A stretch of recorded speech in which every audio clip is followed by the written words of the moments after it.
Good morning. আমি এখন আছি বহরমপুর শহরে বাস স্ট্যান্ডের কাছে। আমার পেছনে একটা বিল্ডিং দেখা যাচ্ছে, হোটেল বিল্ডিং। এইখানে দেখা যাচ্ছে বিল্ডিংটার মাঝখান থেকে একটা গাছ উঠেছে। আর এই গোড়াটা হচ্ছে ওইখানে একটা ইয়েলো কালারের যে একটা অ্যাডভার্টাইজমেন্ট বোর্ড আছে, ওই বোর্ডের ওইখানে গাছের গোড়াটা আছে। তারপরে দেখা যাচ্ছে দোতলার ওখান থেকে গাছটা অল্প করে একটু দেখা যাচ্ছে, তারপরে গাছটা ওপর দিকে উঠে গেছে।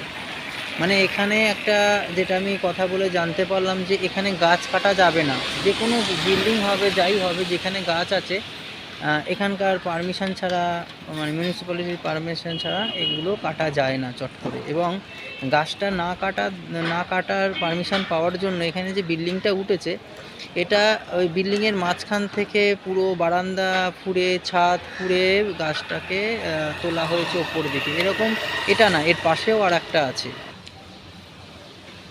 আমি আর একটা গাছ দেখাচ্ছি, এখানেও আর একটা গাছ দেখা যাচ্ছে। যে গাছটা এইখানে দেখা যাচ্ছে, এই গাছটাও আর কি গোড়ার এখান থেকে উঠেছে, ওপর দিয়ে বারান্দায় গিয়ে ওপর দিকে এই গাছটা হয়ে রয়েছে, যেটা বাড়িটার মাঝখান থেকে হয়ে রয়েছে। মানে কতটা ভালো লাগছে। আমাদের কলকাতা শহরে হলে কি হবে, এই গাছটাকে কেটে ফেলা হবে। শুধু তাই না, ফুটপাতের ওপরে বাড়ির সামনে যে গাছগুলো রয়েছে সেই গাছগুলোকে কেটে ফেলা হয়। কেটে ফেলে সেখানে মানে বাড়ির যাতে সৌন্দর্য নষ্ট না হয় সেজন্য গাছগুলো কেটে ফেলা হয়। কিন্তু এখানে এমন একটা ব্যাপার যে বাড়ির এখান থেকে এইখানে দেখা যাচ্ছে না, গোড়াগুলো আর কি ঢেকে দিয়েছে। তারপর বারান্দার এখান থেকে গাছগুলো বেরিয়ে ছাদ ফুঁড়ে ওপর দিকে চলে গেছে। এই যে দেখতে পাচ্ছেন, গাছটা তলা থেকে শুরু হয়েছে গিয়ে ওপর দিকে গাছটা উঠে গেছে। যদিও পাতা নেই, এরও অনেক কারণ আছে, যে গোড়াটা ঢেকে দিয়েছে বা গোড়াটাকে কেটে দিয়েছে বা গাছটাকে বাড়তে দেয়নি, বা কোনো রকম মেডিসিন দিয়ে হয়তো একটু অন্যরকমভাবে গাছটাকে মারা হচ্ছে। কিন্তু যাই হোক, গাছটা যে পারমিশন দেয়নি, এটাও তো একটা অন্যরকম ভালো মেসেজ যাচ্ছে পরিবেশের জন্য, যে এরকমভাবে গাছ যখন খুশি গাছ আমরা কেটে ফেললাম, বিল্ডিং বানিয়ে ফেললাম, এগুলো এখানে করা যায় না।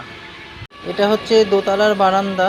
গাছটাকে না কেটে, যেটা আমি নিচ থেকে ছবি তুললাম আর কি, তলা থেকে গাছটা হয়েছে, গাছটা দোতলার বারান্দা হয়ে ওপর দিকে উঠে গিয়ে এরকমভাবে বারান্দা দিয়ে গাছটা বেরিয়েছে।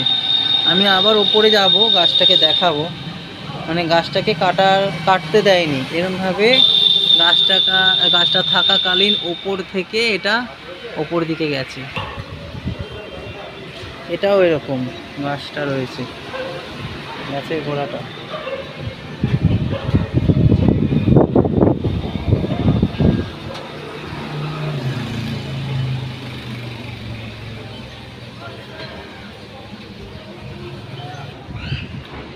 এটা বারান্দা, এই দেখা যাচ্ছে গাছটা, এ পাশ থেকে আবার বারান্দা চলে গেছে। হ্যাঁ, এখানে গাছটা এরমভাবে ছাদ ফুঁড়ে, গাছটা এখনো কিছু কিছু জায়গায় পাতা নেই গাছটায়, পুরো পুরো ছাদ জুড়ে মানে ওপর দিকে বেরিয়ে গেছে। ভাবতেও অবাককর, এরমভাবে গাছটাকে না কেটে বাড়িটাকে বানানো হয়েছে। ওদিকেও একটা গাছ রয়েছে, ওদিকেও একটা গাছ রয়েছে।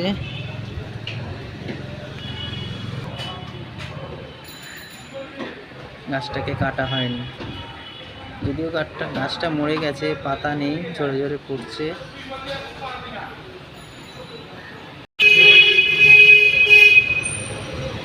আমাদের শহর যদি এরকম হয়, সব মানুষ যদি গাছকে এরকমভাবে ভালোবাসে, প্রকৃতিকে ভালোবাসে, তাহলে তো খুবই ভালো হবে।